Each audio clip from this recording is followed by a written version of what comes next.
வணக்கம். தந்தையின் பாட்காஸ்ட் செய்திகள் வாசிப்பது ஜெபஸ்டின். முதலில் தலைப்புச் செய்திகள். பரபரப்பான சூழலில் இன்று மீண்டும் கூடுகிறது நாடாளுமன்ற பட்ஜெட் கூட்டத்தொடர். வக்பு வாரிய திருத்த மசோதா உள்பட பல்வேறு பிரச்சினைகளை எழுப்ப எதிர்க்கட்சிகள் தீவிரம். தமிழக ஆளுநர் ஆர்.என். ரவியை திரும்பப் பெறக் கோரி மத்திய அரசுக்கு உத்தரவிடக் கோரும் மனு உச்சநீதிமன்றத்தில் இன்று விசாரணை. தமிழகத்தில் பெரும் பரபரப்பை ஏற்படுத்திய வேங்கை வயல் வழக்கில் இன்று தீர்ப்பு. 3 பேர் மீது சிபிசிஐடி குற்றப்பத்திரிகை தாக்கல் செய்த நிலையில் நீதிமன்றம் தீர்ப்பளிக்கிறது. டெல்லியில் ஆட்சிக்கு வந்தால் நலத்திட்டங்களை நிறுத்த மாட்டோம் என பிரதமர் மோடி உறுதி. பாஜகவினர் தரும் பணத்தை வாங்கிக் கொண்டு ஆம் ஆத்மிக்கு வாக்களிக்குமாறு மக்களுக்கு அரவிந்த் கெஜ்ரிவால் வேண்டுகோள். திருப்புகழ் பாடல்கள் மூலம் முருகப்பெருமான் தொடர்ந்து போற்றப்பட வேண்டும் என பிரதமர் மோடி பேச்சு. கந்தசஷ்டி கவச மந்திரங்கள் மூலம் அனைத்து மக்களையும் முருகப்பெருமான் காக்க வேண்டும் எனவும் நெகிழ்ச்சி. ஈரோடு கிழக்கு தொகுதியில் இன்று மாலை 6 மணியுடன் ஓய்கிறது தேர்தல் பிரச்சாரம். இறுதிக்கட்ட வாக்கு சேகரிப்பில் அரசியல் கட்சியினர் தீவிரம். ஈரோடு கிழக்கு இடைத்தேர்தல் கருத்து கணிப்பில் திமுக முன்னிலை. நாம் தமிழர் கட்சிக்கு 16.7% பேர் ஆதரவு என மக்கள் ஆய்வு நிறுவனம் நடத்திய கருத்து கணிப்பில் தகவல். தமிழ்நாடு சீருடை பணியாளர் தேர்வு ஆணையத்தின் முறைகேட்டை வெளிப்படுத்தியதால் உயிரை பறிக்க சதி. டிஜிபியிடம் தெரிவித்தும் இதுவரை விசாரிக்கவில்லை எனவும் ஏடிஜிபி கல்பனா நாயக் பரபரப்பு குற்றச்சாட்டு. பெரியாரை வைத்துதான் அரசியல் செய்து வருவதாக சீமான் கருத்து. பெரியாருக்கு கோவில் கட்டி குடமுழுக்கு கூட செய்யுங்கள், அவர் தங்களுக்கு வேண்டாம் என்றும் ஆவேசம். மாணவர் புகாரை அடுத்து ஓட்டுநர் பணியிடை நீக்கம். அமைச்சரிடம் நேரடியான புகாரை அடுத்து நடவடிக்கை. மத்திய பட்ஜெட்டை கண்டித்து சிபிஎம் ஆர்ப்பாட்டம் அறிவிப்பு. பிப்ரவரி 4 தமிழகம் எங்கும் போராட்டம் நடத்தப்படும். இஸ்ரோவிற்கு ரூபாய் 13,415 கோடி நிதி ஒதுக்கீடு. பிரதமர் மோடிக்கு நன்றி தெரிவித்த இஸ்ரோ தலைவர். அமெரிக்காவிலிருந்து இறக்குமதி செய்யும் பொருட்களுக்கு 25% வரி விதித்தது கனடா. டொனால்ட் டிரம்பின் வரி விதிப்புக்கு கனடா பிரதமர் ஜஸ்டின் ட்ரூடோ பதிலடி. சோமாலியாவில் குகைகளில் பதுங்கியிருந்த ஐஎஸ் தீவிரவாதிகள் மீது அமெரிக்கா வான்வழி தாக்குதல். அமெரிக்காவை தாக்க நினைப்பவர்கள் யாராக இருந்தாலும் தேடி கண்டுபிடித்து கொள்வோம் என அதிபர் டொனால்ட் ட்ரம்ப் எச்சரிக்கை. வரும் 6 வெளியாகும் அஜித்தின் விடாமுயற்சி படத்திற்கான ப்ரீ புக்கிங் விறுவிறுப்பு. முன்பதிவிலேயே 25 கோடி ரூபாய்க்கு மேல் வசூலிக்கும் என எதிர்பார்ப்பு. நடிகர் சிம்புவின் the most wanted student poster வெளியீடு. சிம்புவின் பிறந்தநாளை முன்னிட்டு வெளியான போஸ்டர். சித்தா படத்தின் இயக்குனர் அருண்குமாருக்கு திருமணம். மதுரையில் குவிந்த திரைப்பிரபலங்கள். இங்கிலாந்துக்கு எதிரான கடைசி T20 போட்டியில் இந்தியா இமாலய வெற்றி. 37 பந்துகளில் சதமடித்து அபிஷேக் சர்மா அபாரம். இனி விரிவான செய்திகளை பார்க்கலாம். வக்பு திருத்த சட்ட மசோதாவுக்கு நாடாளுமன்ற கூட்டுக்குழு ஒப்புதல் அளித்துள்ள நிலையில் பாஜக தலைமையிலான தேசிய ஜனநாயக கூட்டணி பரிந்துரைத்த 14 திருத்தங்கள் ஏற்கப்பட்டு எதிர்க்கட்சிகளின் திருத்தங்கள் வாக்கெடுப்பின் மூலமாக நிராகரிக்கப்பட்டன. இந்த நிலையில் வக்பு திருத்த சட்டத்தின் நாடாளுமன்ற கூட்டுக்குழு அறிக்கை இன்று தாக்கல் செய்யப்பட உள்ளது. குழுவின் தலைவராக நியமிக்கப்பட்ட ஜெகதாம்பிகா பால் இதனை சமர்ப்பிக்க உள்ளார். இந்த நிலையில் வக்பு திருத்த சட்ட மசோதா உள்ளிட்ட பல்வேறு பிரச்சினைகளை எதிர்க்கட்சிகள் எழுப்ப உள்ளதாக தகவல் வெளியாகியுள்ளது. தமிழக ஆளுநர் ஆர்.என். ரவியை திரும்பப் பெறக் கோரி மத்திய அரசுக்கு உத்தரவிடக் கோரிய மனுவை உச்சநீதிமன்றம் இன்று விசாரணை செய்ய உள்ளது. சட்டமன்ற தீர்மானங்களுக்கு ஒப்புதல் அளிக்காமல் இருந்தது, பல்கலைக்கழக துணைவேந்தர் விவகாரத்தில் ஆளுநர் குறுக்கீடு உள்ளிட்ட விவகாரங்களுக்கு எதிராக தமிழக அரசு உச்சநீதிமன்றத்தில் மனு தாக்கல் செய்தது. ஆளுநர் ஆர்.என். ரவிக்கும் திமுக அரசுக்கும் தொடர்ச்சியாக மோதல் போக்கு இருந்து வரும் நிலையில் இன்று உச்சநீதிமன்றம் முக்கிய உத்தரவை பிறப்பிக்கும் என எதிர்பார்க்கப்படுகிறது. புதுக்கோட்டை மாவட்டம் வேங்கை வயல் கிராமத்தில் பட்டியலின மக்கள் வசிக்கும் பகுதியில் உள்ள மேல்நிலை நீர்த்தேக்க தொட்டியில் மனித கழிவு கலக்கப்பட்ட சம்பவத்தில் 2 ஆண்டுகளுக்கு மேலாக குற்றவாளிகள் கண்டறியப்படாமல் இருந்தனர். சமீபத்தில் இது தொடர்பாக குற்றப்பத்திரிகை சமர்ப்பித்த சிபிசிஐடி பட்டியலினத்தைச் சேர்ந்த முரளிராஜா, சுதர்சன் மற்றும் முத்துகிருஷ்ணன் ஆகிய 3 இந்த வழக்கில் தொடர்புடையவர்கள் என சுட்டிக்காட்டியது. இதனை எதிர்த்து குற்றம் சாட்டப்பட்ட 3 புதுக்கோட்டை வன்கொடுமை தடுப்பு நீதிமன்றத்தில் மனு தாக்கல் செய்தனர். அரசு தரப்பு மற்றும் பாதிக்கப்பட்டவர் தரப்பில் வாதங்களை கேட்ட உச்சநீதிமன்றம் வேங்கை வயல் வழக்கில் இன்று தீர்ப்பு வழங்க உள்ளது. டெல்லி சட்டப்பேரவைத் தேர்தல் வரும் 5ஆம் தேதி நடைபெறவுள்ள நிலையில் பிரச்சாரம் இன்று மாலை ஓய்கிறது. ஆம் ஆத்மி, காங்கிரஸ், பாஜக தலைவர்கள் இறுதிக்கட்ட பிரச்சாரத்தில் ஈடுபட்டுள்ளனர். பல்வேறு வழக்குகளை சந்தித்து சிறை சென்று திரும்பிய அரவிந்த் கெஜ்ரிவால் தனது முதலமைச்சர் பதவியை ராஜினாமா செய்துவிட்டு மீண்டும் தேர்தலை சந்திக்கிறார். ஆனால் ஆளும் கட்சியில் சமீப காலமாக அதிருப்தி நிலவி வரும் நிலையில் அது பாஜகவிற்கு சாதகமாக மாறக்கூடும் என கூறப்படுகிறது. டெல்லியில் பல மாநிலங்களைச் சேர்ந்த மக்களும் வசிப்பதால் தேசிய ஜனநாயக கூட்டணியில் உள்ள பிரபல தலைவர்களும் இறுதிக்கட்ட பிரச்சாரத்தில் களம் இறக்கப்பட்டுள்ளனர். மத்திய பட்ஜெட்டும் இந்த தேர்தலில் முக்கிய பங்கு வகிக்கும் என்றும் எதிர்பார்க்கப்படுகிறது.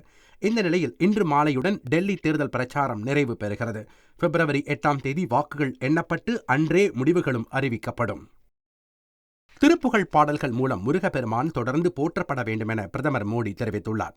இந்தோனேஷியாவின் ஜகர்த்தாவில் உள்ள சனாதன தர்ம ஆலயத்தின் மகா குடமுழுக்கு விழாவில் காணொலி வாயிலாக பிரதமர் உரையாற்றினார். அப்போது பேசிய அவர் கந்த சஷ்டி கவச மந்திரங்கள் மூலம் அனைத்து மக்களையும் முருகப்பெருமான் காக்க வேண்டும் என தெரிவித்தார். மேலும் கலாச்சாரம், பாரம்பரியம் ஆகியவை இந்தியாவிற்கும் இந்தோனேஷியாவிற்கும் இடையே மக்களுக்கான தொடர்புகளை மேம்படுத்துவதாகவும் பிரதமர் தெரிவித்தார். ஈரோடு கிழக்கு தொகுதி இடைத்தேர்தல் பிரச்சாரம் இன்று மாலை 6 மணியுடன் நிறைவு பெறுகிறது. காங்கிரஸ் கட்சியின் மூத்த தலைவரும் ஈரோடு கிழக்கு தொகுதியின் எம்எல்ஏயுமான EVKS இளங்கோவன் கடந்த டிசம்பர் 14ஆம் தேதி உடல்நலக் குறைவால் காலமானார். இதனால் ஈரோடு கிழக்கு தொகுதி காலியானதாக அறிவிக்கப்பட்டது. வேட்புமனு தாக்கல் ஜனவரி 10ஆம் தேதி தொடங்கி 17ஆம் தேதி முடிவடைந்தது. மனுக்கள் மீதான பரிசீலனை 18ஆம் தேதி முடிவடைந்த நிலையில் திமுக மற்றும் நாம் தமிழர் கட்சிக்கு இடையே போட்டி நிலவி வருகிறது. தற்போது 2 கட்சிகளும் இறுதிக்கட்ட பிரச்சாரத்தில் ஈடுபட்டு வருகின்றன. இதனைத் தொடர்ந்து இன்று மாலைக்குள் வெளியூரைச் சேர்ந்த கட்சி நிர்வாகிகள், தொண்டர்கள் ஈரோடு கிழக்கு தொகுதியில் இருந்து வெளியேற வேண்டும் என தேர்தல் ஆணையம் உத்தரவிட்டுள்ளது. ஈரோடு கிழக்கு தொகுதி இடைத்தேர்தலில் திமுக கூட்டணி பெருவாரியான வாக்கு வித்தியாசத்தில் அமோக வெற்றி பெறும் என கருத்து கணிப்பு வெளியாகியுள்ளது. கருத்து கணிப்பை மக்கள் ஆய்வு அமைப்பின் தலைவரும் பேராசிரியருமான ராஜநாயகம் தலைமையிலான குழு நடத்தியுள்ளது. ஈரோட்டில் சாதி ரீதியாக மக்கள் வாக்களிக்கும் நிலை இருந்தாலும் எல்லா சாதியினரும் திமுகவுக்கே வாக்களிக்க விரும்புவதாக கருத்து கணிப்பில் தெரிவிக்கப்பட்டுள்ளது. திமுக 59.5 விழுக்காடு வாக்குகளை பெற்று அமோக வெற்றி பெறும் எனவும், நாம் தமிழர் கட்சி 16.7 விழுக்காடு வாக்குகளை பெறும் என்றும் கருத்து கணிப்பில் கூறப்பட்டுள்ளது. பெரியார் குறித்த சீமானின் சர்ச்சை பேச்சு வாக்காளர்களிடம் தாக்கத்தை ஏற்படுத்தவில்லை என்றும் தெரிவிக்கப்பட்டுள்ளது. பெரியாரை வைத்துதான் அரசியல் செய்து வருவதாக நாம் தமிழர் கட்சி ஒருங்கிணைப்பாளர் சீமான் தெரிவித்துள்ளார். ஈரோடு கிழக்கு தொகுதியில் இறுதிக்கட்ட வாக்கு சேகரிப்பு தீவிரமாக நடைபெற்று வருகிறது. இந்த நிலையில் வேட்பாளர் சீதாலட்சுமிக்கு வாக்கு கேட்டு நாம் தமிழர் கட்சியின் ஒருங்கிணைப்பாளர் சீமான் பிரச்சாரத்தில் ஈடுபட்டார்.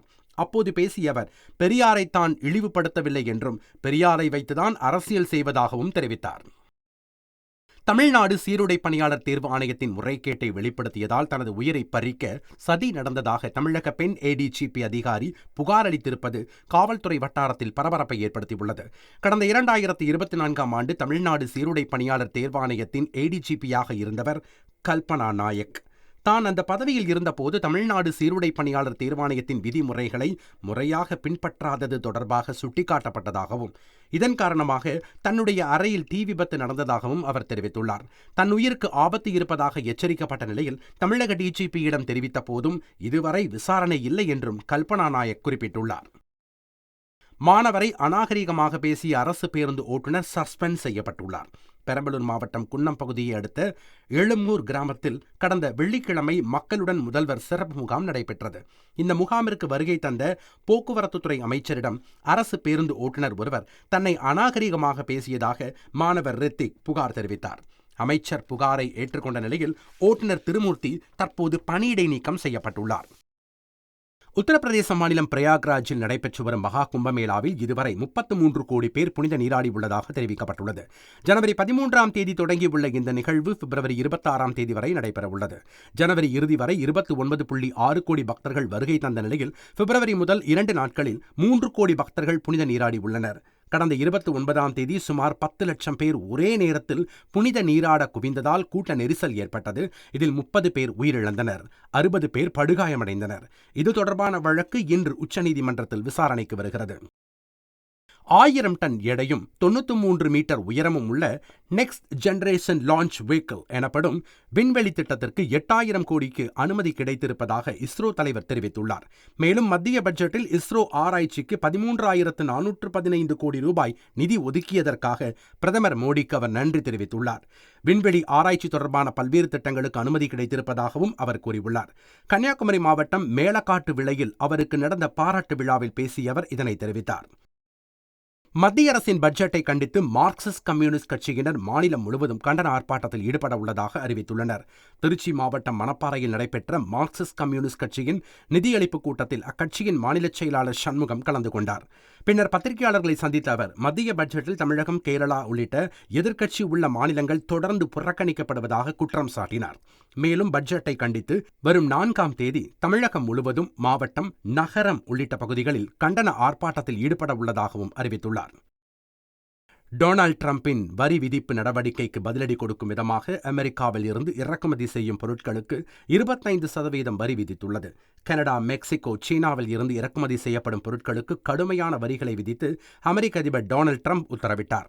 இதன் காரணமாக உலக அளவில் வர்த்தகம் பாதிக்கப்படும் அபாயம் ஏற்பட்டுள்ளது. இந்நிலையில் அதிபர் டொனால்ட் டிரம்பின் நடவடிக்கைக்கு பதிலடி தரும் விதமாக அமெரிக்க பொருட்களுக்கு 25% வரி விதித்து கனடா பிரதமர் ஜஸ்டின் ட்ரூடோ உத்தரவிட்டுள்ளார். டிரம்பின் இந்த அதிரடி முடிவுகள் அமெரிக்க பொருளாதாரத்தை ஆபத்தில் சிக்க வைப்பதோடு உலக பொருளாதாரத்தையும் படுகுழியில் தள்ளும் அபாயத்தை ஏற்படுத்தும் என நிபுணர்கள் எச்சரித்திருப்பது குறிப்பிடத்தக்கது. சோமாலியா நாட்டில் உள்ள குகைகளில் தங்கியுள்ள IS தீவிரவாதிகள் மீது அமெரிக்கா வான்வழி தாக்குதல் நடத்தியுள்ளது. கிழக்கு ஆப்பிரிக்க நாடுகளில் ஒன்று சோமாலியா. இங்கு அல்-கொய்தாவின் கிளை அமைப்பான அல்-ஷபாப், IS போன்ற பல்வேறு பயங்கரவாத குழுக்கள் செயல்பட்டு வருகின்றன. இந்த நிலையில் சோமாலியா குகைகளில் தங்கியுள்ள IS அமைப்பினர் மீது அமெரிக்க ராணுவம் வான்வழி தாக்குதல் நடத்தியுள்ளது. கிழக்கு ஆப்பிரிக்காவில் உள்ள நாடு சோமாலியா. இங்கு அல்-கொய்தாவின் கிளை அமைப்பான அல்-ஷபாப், IS போன்ற பயங்கரவாத குழுக்கள் செயல்பட்டு வருகின்றன. இந்த நிலையில் அமெரிக்காவை தாக்க நினைப்பவர்கள் யாராக இருந்தாலும் தேடி கண்டுபிடித்துக் கொள்வோம் என அதிபர் டொனால்ட் ட்ரம்ப் எச்சரிக்கை விடுத்துள்ளார். நடிகர் அஜித் நடிப்பில் 6ஆம் தேதி வெளியாக உள்ளது விடாமுயற்சி திரைப்படம். விடாமுயற்சி திரைப்படம் பொங்கலுக்கு வெளியாகும் என எதிர்பார்த்த நிலையில் திடீரென ஆங்கில புத்தாண்டு அன்று ரிலீஸ் தேதியை மாற்றி ரசிகர்களுக்கு அதிர்ச்சியை கொடுத்தது. இதனால் அஜித் ரசிகர்கள் பெரும் சோகத்தில் இருந்தனர். இதனைத் தொடர்ந்து அஜித் குமார் துபாயில் நடந்த கார் ரேஸில் 3வது இடம் பிடித்தார். இந்நிலையில் விடாமுயற்சி திரைப்படம் 6ஆம் தேதி வெளியாக உள்ள நிலையில் படத்திற்கான ப்ரீ புக்கிங் தொடங்கியுள்ளது. பார்க்கிங் பட இயக்குனர் ராம்குமார் பாலகிருஷ்ணன் இயக்கத்தில் சிம்பு ஒரு படத்தில் நடிக்க உள்ளார். தக் லைஃப் படத்திற்கு பிறகு அடுத்தடுத்த படங்களில் சிம்பு நடிக்க உள்ளார். அந்த வகையில் சிம்புவின் பிறந்தநாளை முன்னிட்டு ராம்குமார் பாலகிருஷ்ணன் இயக்க உள்ள படத்தின் போஸ்டர் வெளியாகியுள்ளது. STR 49 படத்திற்கான இந்த போஸ்டரில் தி மோஸ்ட் வாண்டட் ஸ்டூடெண்ட் என குறிப்பிட்டு படக்குழு அப்டேட் கொடுத்துள்ளது. சித்தா மற்றும் வீர தீர சூரன் படங்களின் இயக்குனர் அருண்குமாரின் திருமணம் உற்சாகமாக நடைபெற்றது. இத்திருமண விழாவில் நடிகர்கள் விஜய் சேதுபதி, சித்தார்த், SJ சூர்யா, நடிகை துஷாரா விஜயன், இயக்குனர்கள் விக்னேஷ் சிவன், சசி, தயாரிப்பாளர் அருண் விஸ்வா உள்ளிட்ட மிகப்பெரிய நட்சத்திர பட்டாளமே கலந்து கொண்டு மணமக்களை மனமாற வாழ்த்தினர். இங்கிலாந்து அணிக்கு எதிரான கடைசி T20 போட்டியில் 150 ரன்கள் வித்தியாசத்தில் இந்திய அணி இமாலய வெற்றியை பதிவு செய்தது. மும்பையில் நடைபெற்ற கடைசி T20 போட்டியில் டாஸ் வென்ற இங்கிலாந்து பந்து வீச்சை தேர்வு செய்ய இந்திய அணி தொடக்க வீரர் அபிஷேக் சர்மா நாலாபுறமும் பந்தை பறக்க விட்டு 37 பந்துகளில் சதத்தை பதிவு செய்தார். இறுதியாக 54 பந்துகளில் 13 சிக்சர்களுடன் அபிஷேக் 135 ரன்கள் குவிக்க இந்திய அணி 247 ரன்களை குவித்தது. பின்னர் விளையாடிய இங்கிலாந்து அணி மோசமான பேட்டிங்கால் அடுத்தடுத்து விக்கெட்டை பறிகொடுத்து 97 ரன்களில் சுருண்டது. இதனால் 150 ரன்களில் வெற்றி பெற்ற இந்திய அணி 4-1 என்ற கணக்கில் கோப்பையை தன்வசமாக்கியது. மீண்டும் தலைப்புச் செய்திகள். பரபரப்பான சூழலில் இன்று மீண்டும் கூடுகிறது நாடாளுமன்ற பட்ஜெட் கூட்டத்தொடர். வக்பு வாரிய திருத்த மசோதா உள்பட பல்வேறு பிரச்சினைகளை எழுப்ப எதிர்க்கட்சிகள் தீவிரம். தமிழக ஆளுநர் RN ரவியை திரும்பப் பெறக் கோரி மத்திய அரசுக்கு உத்தரவிடக் கோரும் மனு உச்சநீதிமன்றத்தில் இன்று விசாரணை. தமிழகத்தில் பெரும் பரபரப்பை ஏற்படுத்திய வேங்கை வயல் வழக்கில் இன்று தீர்ப்பு. 3 பேர் மீது CBCID குற்றப்பத்திரிகை தாக்கல் செய்த நிலையில் நீதிமன்றம் தீர்ப்பளிக்கிறது. டெல்லியில் ஆட்சிக்கு வந்தால் நலத்திட்டங்களை நிறுத்த மாட்டோம் என பிரதமர் மோடி உறுதி. பாஜகவினர் தரும் பணத்தை வாங்கிக் கொண்டு ஆம் ஆத்மிக்கு வாக்களிக்குமாறு மக்களுக்கு அரவிந்த் கெஜ்ரிவால் வேண்டுகோள். திருப்புகழ் பாடல்கள் மூலம் முருகப்பெருமான் தொடர்ந்து போற்றப்பட வேண்டும் என பிரதமர் மோடி பேச்சு. கந்தசஷ்டி கவச மந்திரங்கள் மூலம் அனைத்து மக்களையும் முருகப்பெருமான் காக்க வேண்டும் எனவும் நெகிழ்ச்சி. ஈரோடு கிழக்கு தொகுதியில் இன்று மாலை 6 மணியுடன் ஓய்கிறது தேர்தல் பிரச்சாரம். இறுதிக்கட்ட வாக்கு சேகரிப்பில் அரசியல் கட்சியினர் தீவிரம். ஈரோடு கிழக்கு இடைத்தேர்தல் கருத்து கணிப்பில் திமுக முன்னிலை. நாம் தமிழர் கட்சிக்கு 16.7% பேர் ஆதரவு என மக்கள் ஆய்வு நிறுவனம் நடத்திய கருத்து கணிப்பில் தகவல். தமிழ்நாடு சீருடை பணியாளர் தேர்வு ஆணையத்தின் முறைகேட்டை வெளிப்படுத்தியதால் உயிரை பறிக்க சதி. டிஜிபியிடம் தெரிவித்தும் இதுவரை விசாரிக்கவில்லை எனவும் ஏடிஜிபி கல்பனா நாயக் பரபரப்பு குற்றச்சாட்டு. பெரியாரை வைத்துதான் அரசியல் செய்து வருவதாக சீமான் கருத்து. பெரியாருக்கு கோவில் கட்டி குடமுழுக்கு கூட செய்யுங்கள், அவர் தங்களுக்கு வேண்டாம் என்றும் ஆவேசம். மாணவர் புகாரை அடுத்து ஓட்டுநர் பணியிடை நீக்கம். அமைச்சரிடம் நேரடியான புகாரை அடுத்து நடவடிக்கை. மத்திய பட்ஜெட்டை கண்டித்து சிபிஎம் ஆர்ப்பாட்டம் அறிவிப்பு. பிப்ரவரி 4ஆம் தேதி தமிழகம் எங்கும் போராட்டம் நடத்தப்படும். இஸ்ரோவிற்கு ரூபாய் 13,415 கோடி நிதி ஒதுக்கீடு. பிரதமர் மோடிக்கு நன்றி தெரிவித்த இஸ்ரோ தலைவர். அமெரிக்காவிலிருந்து இறக்குமதி செய்யும் பொருட்களுக்கு 25% வரி விதித்தது கனடா. டொனால்ட் டிரம்பின் வரி விதிப்புக்கு கனடா பிரதமர் ஜஸ்டின் ட்ரூடோ பதிலடி.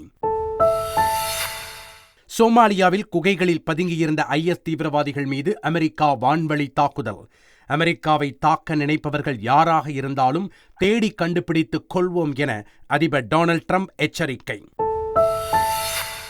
வரும் 6ஆம் தேதி வெளியாகும் அஜித்தின் விடாமுயற்சி படத்திற்கான ப்ரீ புக்கிங் விறுவிறுப்பு. முன்பதிவிலேயே 25 கோடி ரூபாய்க்கு மேல் வசூலிக்கும் என எதிர்பார்ப்பு. நடிகர் சிம்புவின் the most wanted student poster வெளியீடு. சிம்புவின் பிறந்தநாளை முன்னிட்டு வெளியான போஸ்டர். சித்தா படத்தின் இயக்குனர் அருண்குமாருக்கு திருமணம். மதுரையில் குவிந்த திரைப்பிரபலங்கள். இங்கிலாந்துக்கு எதிரான கடைசி T20 போட்டியில் இந்தியா இமாலய வெற்றி.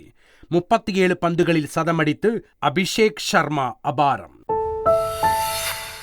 இத்துடன் தந்தையின் பாட்காஸ்ட் செய்திகள் நிறைவடைந்தன. வணக்கம்.